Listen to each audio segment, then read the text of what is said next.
Oraindik ez badakizue, Iruñeko patroia San Fermin ez, San Saturnino da, San Zernin. Hain zuzen ere, San Zernin jaietan daude murgilduta iruindarrak eta Aitor festagiroan nola dagoen ikustera bidali dugu. Alde zaharrean izan da eta kaleak jendez lepo harrapatu ditu. Txaranga eta guzti, begira. Jendez gainezka aurkitu ditugu gaur Iruñeko Alde Zaharreko kaleak.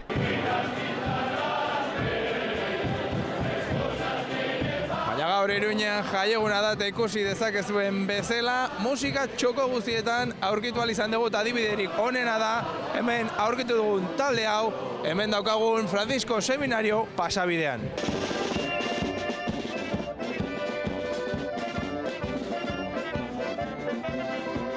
Gazteluen parantzan dantzari zenguratutako fanfarrea ikusi ahal izan dugu, baina dantza taldeak bat baino gehiago zegoen gaur martxan.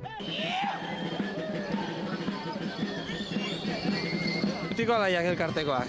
Eta gaur Iruñeko eguna ospatzen, ez da? Eta gu Peñako eguna ere ospatzegu, bazkiaren eguna, gaur dugu egun kompleto. Musika zinguratutako eguna, Gero badugu ere bazkaria, denok elkarrekin, eta... Parranda eguna ben Iruñean. Gaur parranda eguna. Egun polita, ez? Orduan, gaur hemenik aurrera daukazuena polita. Bai, oraino bazkaria eta parranda, oraino politena. Dantzari txikiak zarete zue? Bai. Eta ze dantza egin behar diguzu, abe? Ziribaz, atezak irreio.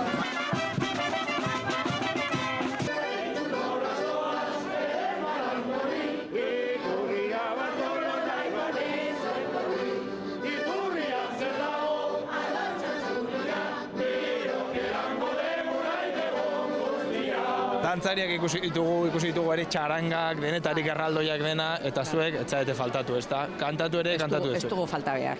Atxon amonak hemen gaude. Ez dugu ezer egin behar eta abestea etortzen gara.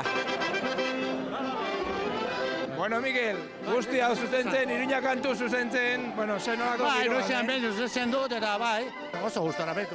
Ze ambiente dagoen hemen. Zer nolako giroa, hemen akordioekin jendea. Bai. Animatzen da jendea, eta ze ondo, ze ahotsak, Baina jentea dago, oso gustora eta, ez da. Hori, erresa da, ez.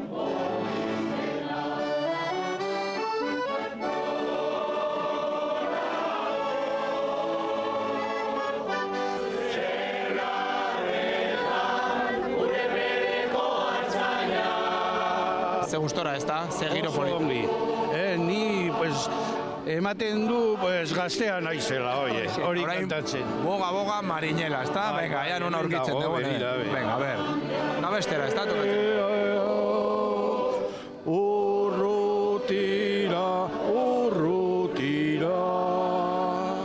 Ikusi duzuen bezala, gaur Iruña jaian murgilduta dago, eta ez dana falta, musika da. Abesti batzuk, hau bezain ezagunak Iruñatik, Aitor Perez, Euskal Herria zuzenean.